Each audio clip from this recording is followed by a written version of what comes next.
6 अगस्त 1945 Japan के Hiroshima शहर में गर्मियों का मौसम चल रहा था। नीले आसमान और सूरज की हल्की किरणों के बीच लोग अपनी दिनचर्या शुरू कर रहे थे। करीब 7 बजे जापानी सेना को अपनी रडार पर दक्षिण में हलचल दिखाई देती है।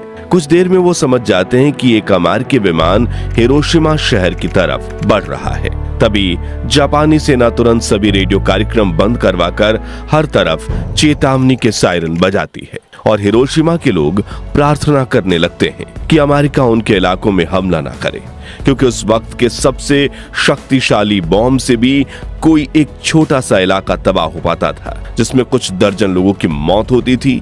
लेकिन जापान ये कहां जानता था कि आज उस पर एक ऐसी कयामत बरसने वाली है जो एक ही झटके में पूरे के पूरे शहर को जलाकर राख कर देगी। दरअसल अमेरिका का ये विमान जापान का दौरा करने आया था और जापानी सेना चाहती तो अपने लड़ाकू विमानों को भेजकर इसे रोक भी सकती थी, लेकिन 1945 आते आते जापान की आर्थिक स्थिति इतनी खराब हो चुकी थी कि विमान को उड़ाने के लिए जापानी सेना के पास पेट्रोल तक नहीं था। इसलिए इंतजार किया गया और वो विमान जापान के एयर स्पेस से वापस लौट गया। करीब 8 बजे खतरे के सायरन बंद कर दिए गए और लोग अपनी दिनचर्या में लग गए। बच्चे स्कूल पहुंच चुके थे, कुछ लोग दफ्तर जा रहे थे, कुछ बाजार और कुछ घरों में चाय की चुस्की ले रहे थे। लेकिन हर जापानी की जिंदगी मुश्किल दौर से गुजर रही थी। दुकानों में अंडे, दूध, चाय और कॉफी पूरी तरह से गायब हो चुके थे। लोग भूख से मर रहे थे। स्कूलों के मैदानों और घरों के बगीचों में सब्जियां उगाई जा रही थीं। पेट्रोल भी आम लोगों की पहुंच से बाहर हो चुका था, इसलिए सड़कों पर एक भी निजी कार नहीं दौड़ रही थी। हिरोशिमा की सड़कों पर हर तरफ साइकिलें और पैदल चलते लोग दिखाई दे रहे थे। सुबह के करीब 8 बजे जब हिरोशिमा के लोग दोबारा अपनी जिंदगी की ओर लौट ही रहे थे, तभी आसमान में एक और विमान दिखाई देता है। जापानी सेना इस विमान को भी रोक सकती थी, लेकिन उन्हें लगा ये भी पहले की तरह परिस्थिति का जायजा लेने आया होगा। लेकिन वो नहीं जानते थे कि ये विमान करीब 1 लाख लोगों की मौत का फरमान लेकर आया है। ये विमान था अमेरिका का B-29 बॉम्बर इनोल गे, जिसे उड़ा रहे थे लेफ्टिनेंट कर्नल पॉल टिबेट्स। इस विमान के दाहिने विंग से 10 मीटर की दूरी पर 1 किलोमीटर पीछे एक दूसरा B-29 विमान ग्रेट आर्टिस्ट उड़ रहा था, जिसके पीछे एक तीसरा बम वर्षक भी था, जिसे जॉर्ज मार्कराड उड़ा रहे थे। उनकी अकेली जिम्मेदारी थी तस्वीरें लेना, इतिहास के सबसे बड़े परमाणु हमले की तस्वीरें। उधर अमेरिकी विमान हिरोशिमा की तरफ बढ़ रहा था और इधर रडार देख रहे जापानी सैनिकों की धड़कन। तभी 8:15 पर लेफ्टिनेंट कर्नल पॉल टिबेट्स एक बटन दबाते हैं और दुनिया की सबसे बड़ी तबाही जमीन की ओर गिरने लगती है। ये था 4 टन वजनी लिटिल बॉय नाम का दुनिया का पहला न्यूक्लियर बम। इस बम को हिरोशिमा के अओई ब्रिज पर गिराना था, लेकिन हवा इतनी तेज थी कि अपने लक्ष्य से 250 मीटर दूर शीमा सर्जिकल क्लिनिक की तरफ बढ़ने लगता है। करीब 43 सेकंड्स तक नीचे गिरते हुए इस बम को हिरोशिमा के कई लोग अपनी आंखों से देखते हैं, मगर वो कुछ समझ पाते उससे पहले ही जमीन से करीब 600 मीटर ऊपर हवा में ही लिटिल बॉय ब्लास्ट हो जाता है। आसमान में अचानक एक तेज रोशनी फटती है और जो लोग जमीन पर थे उनकी आंखें पलक झपकने से पहले ही जल जाती है और फिर एक जोरदार धमाका। इसकी शक्ति 12,500 टन TNT के बराबर थी। जब ये फटा तो आसमान में तापमान 10 डिग्री सेंटीग्रेड तक पहुंच गया, मानो सूरज धरती पर आकर फट गया हो। धमाके के तुरंत बाद हर तरफ आग की लपटें फैल चुकी थी। शहर के बीचों बीच कंक्रीट की इमारतों को छोड़कर बाकी सब जलकर राख हो गए थे। विस्फोट का असर इतना तेज था कि ग्राउंड जीरो से 15 किलोमीटर दूर हर इमारत के खिड़कियों के शीशे चकनाचूर हो गए। पलक झपकते ही हिरोशिमा की 2/3 इमारतें धाराशाही हो गईं। विस्फोट के चारों तरफ कई किलोमीटर तक आग की आंधी फैल गई। करीब 4000 डिग्री सेल्सियस तापमान पर उठी आग के इन लपटों ने पेड़ पौधे, जीव जंतु, जानवर और इंसान किसी को नहीं बख्शा और एक क्षण में ही हिरोशिमा की 2.5 लाख आबादी से 30 80% यानी 80,000 लोग जलकर भाप बन गए। हिरोशिमा पर बम गिराने वाले पायलट पॉल टिबेट्स बताते हैं, जैसे ही विस्फोट हुआ, एनोला गे के आगे के केबिन में रोशनी फैल गई। मैंने अपने दांतों में एक अजीब सी सिहरन महसूस की। विमान के पिछले हिस्से में बैठे हुए टेल गनर बॉब कैरन ने अपना कोडक कैमरा उठाया और नीचे के दृश्य की तस्वीरें लेने लगे। नीचे के बैगनी बादलों के बीच सफेद धुएं का एक रेला 3000 फीट तक उठा और उसने एक मशरूम की शक्ल बना ली। रेडिएशन से बना एक ऐसा जहरीला मशरूम जो आने वाले कई दशकों तक हिरोशिमा के लोगों को तड़पाकर मारने वाला था। 13 वर्षीय सेतुत्सुको थर्लो, जो उस समय स्कूल में थी, बताती हैं, मैंने एक तेज सफेद रोशनी देखी और फिर सब कुछ काला हो गया। जब होश आया तब मैं मलबे में दबी हुई थी। मेरी सहेलियां चीख रही थीं, कुछ की आंखें निकल आई थीं, कुछ के शरीर से खाल लटक रही थी। मैं बस रेंग कर बाहर निकली, लेकिन वहां बाहर कोई दुनिया ही नहीं बची थी। आग की लपटें मेरा पीछा कर रही थी। मैं बहुत तेज भागी, तभी पीछे से मुझे एक जानी पहचानी आवाज सुनाई थी।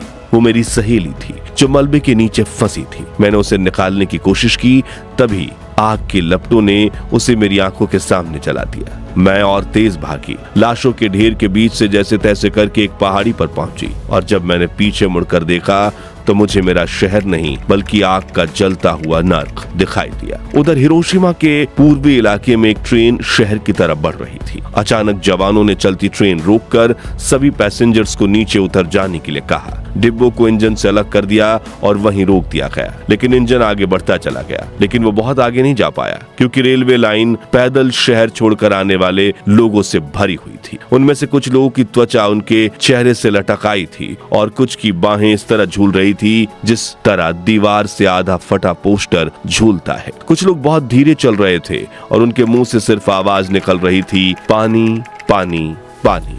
लेकिन रेडिएशन ने शहर के पानी को जहरीला बना दिया था और लगातार इस बात से अनजान जिन भी लोगों ने इस जहरीले पानी को पिया वो तड़प कर मारे गए। रात के करीब 11 बजे एटम बम विस्फोट से पैदा हुए बादलों की वजह से हिरोशिमा में तेज बारिश होने लगी। ये काली बारिश थी जिसमें गंदगी, धूल और विस्फोट से उत्पन्न हुए रेडियो एक्टिव तत्व मौजूद थे। रेडियो एक्टिव राख और पानी से बनी इस बारिश की बूंदे जहाँ गिरती वहाँ जमीन जहरीली हो जाती। मगर प्यास से तड़प रहे कुछ लोगों ने इस पानी को पिया और चंद मिनटों में तड़प कर मर गए। वहीं जो लोग उस दिन बच गए वो धीरे धीरे रेडिएशन के असर से मरने लगे। किसी को कैंसर हुआ, किसी के अंग गलने लगे तो किसी की आने वाली पीढ़ियां विकलांग पैदा हुई। इस धमाके के वक्त हिरोशिमा शहर में 1 सेकंड में 80,000 लोगों की जान गई थी, जो 1 साल में बढ़कर 1,40,000 के पार पहुंच गई। लेकिन बचने वालों में से एक थे 37 वर्षीय रिपोर्टर सातोशी नाकामुरा, जो हिरोशिमा से थोड़ी दूर अपने दोस्त के घर गए थे। जब एटम बम फटा तो उसके असर से वो जमीन पर गिर पड़े और उनके चेहरे को टूटे शीशों ने घायल कर दिया। तभी उन्होंने तुरंत अपनी साइकिल उठाई और हिरोशिमा की तरफ बढ़ने लगे। जब वो दोपहर तक शहर में पहुंचे तो उनके पैरों तले जमीन खिसक गई। हर तरफ सिर्फ लाशें थीं, जलते हुए शव, बदहवास बच्चे, मलबे में दबे लोग और सड़कें जो अब पहचान में नहीं आ रही थीं। नाकामुरा पहले पत्रकार थे जिन्होंने हिरोशिमा की तबाही को अपनी आंखों से देखा। सातोशी ने वहीं से ओकायामा स्थित डोमी न्यूज एजेंसी के दफ्तर में पहला डिस्पैच डिटेक्ट किया। 8:16 पर दुश्मन के 2 विमानों ने हिरोशिमा पर एक असाधारण बम गिराया। शहर पूरी तरह से तबाह हो चुका है और अनुमानित 1,70,000 लोग या तो मारे गए हैं या गंभीर रूप से घायल हैं। फोन लाइन के दूसरी तरफ बैठे ब्यूरो चीफ को यकीन नहीं हुआ। उन्होंने नाकामुरा से कहा, यह संभव नहीं है, एक ही बम से कैसे इतने लोग मर सकते हैं? सेना भी मानने को तैयार नहीं है, आप रिपोर्ट में संख्या थोड़ा कम करें। नाकामुरा का चेहरा अब भी खून से लथपथ था। उनकी आंखों में गुस्से और सच्चाई की आग थी। उन्होंने बिना रुके टेलीफोन पर चिल्लाकर जवाब दिया, सेना मूर्ख है, उन्हें नहीं पता कि हमने नर्क को जिंदा देख लिया है। हिरोशिमा में हुए इंसानियत के सबसे बड़े नरसंहार की खबरें पूरी दुनिया में फैलने लगी। हर कोई हैरान था कि आखिर इतना खतरनाक बम बना कैसे। तभी अमेरिकी राष्ट्रपति हैरी एस ट्रूमैन एक प्रेस कॉन्फ्रेंस बुलाते हैं और बड़ी बेशर्मी से सब लोगों के सामने मीडिया को ये बताते हैं कि एटम बम हमने गिराया। और इसका ऐलान करते हुए कहते हैं, कुछ देर पहले अमेरिकी जहाज ने हिरोशिमा पर एक बम गिराकर दुश्मन के यहाँ भारी तबाही मचाई है। ये बम 20,000 TNT क्षमता का था। अब तक इस्तेमाल में लाए गए सबसे बड़े बम से भी 2000 गुना ताकतवर। इस बम ने हमारे हथियारों की श्रृंखला में क्रांतिकारी परिवर्तन किया है, जो हमारी सेनाओं को मजबूती देगा। आगे उन्होंने कहा, इस समय इस बम का उत्पादन किया जा रहा है, साथ ही इससे भी ज्यादा खतरनाक बमों की खोज भी जारी है। ये परमाणु बम है जिन्हें ब्रह्मांड की शक्ति से बनाया गया है। दोस्तों, इस तबाही के महज 3 दिन बाद, जब पूरा जापान अब भी राख की उस भयानक सुबह को समझने की कोशिश कर रहा था, जब लापता बच्चों और बिखरे शरीर की पहचाने करना भी संभव नहीं हो गया था, उसी समय 9 अगस्त 1945 की सुबह फिर वही नीला आसमान था, वही गर्मी थी और वही बेखबर लोग थे। लेकिन इस बार निशाना था जापान का एक और शहर, नागासाकी। सुबह करीब 11 बजे अमेरिकी बम वर्षक विमान बॉक्सकार करीब 10,000 मीटर की ऊंचाई से नागासाकी के ऊपर पहुंच चुका था। पहले इसका निशाना जापान का शहर कोकूरा था, लेकिन मौसम खराब होने की वजह से वो सीधा नागासाकी की ओर मुड़ गया। 11:02 पर लेफ्टिनेंट कर्नल चार्ल्स स्वीनी ने फैटमैन नाम का दूसरा परमाणु बम गिरा दिया। ये बम पहले बम लिटिल बॉय से कहीं ज्यादा शक्तिशाली था। इसमें प्लूटोनियम का इस्तेमाल किया गया था। जैसे ही बम नीचे गिरा, पूरा आसमान पीली और सफेद रोशनी से फट पड़ा।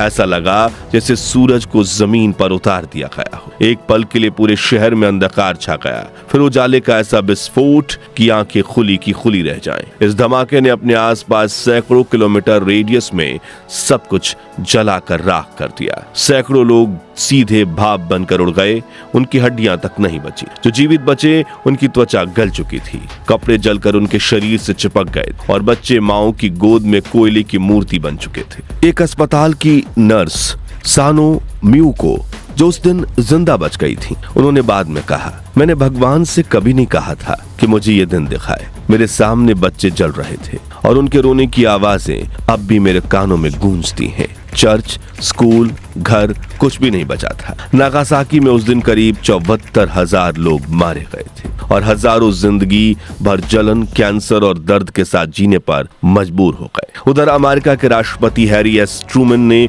एक बार फिर कॉन्फ्रेंस में कहा, जापानियों को अब तक पता चल चुका होगा कि हमारा परमाणु बम क्या कर सकता है। अगर जापान ने अभी भी आत्मसमर्पण नहीं किया तो हम और हमले करेंगे और दुर्भाग्य से इसमें हजारों नागरिक मारे जाएंगे। 2 न्यूक्लियर अटैक्स और 8 अगस्त को सोवियत यूनियन की तरफ से जापान के विरुद्ध मोर्चा खोल देने पर जापान के सामने कोई चारा नहीं बचा और इस दूसरे हमले के 6 दिन बाद जापान ने अमेरिका के सामने आत्मसमर्पण कर दिया। दोस्तों, हिरोशिमा और नागासाकी की ये कहानियां सिर्फ इतिहास नहीं, यह इंसानियत की सबसे कड़वी सच्चाई है।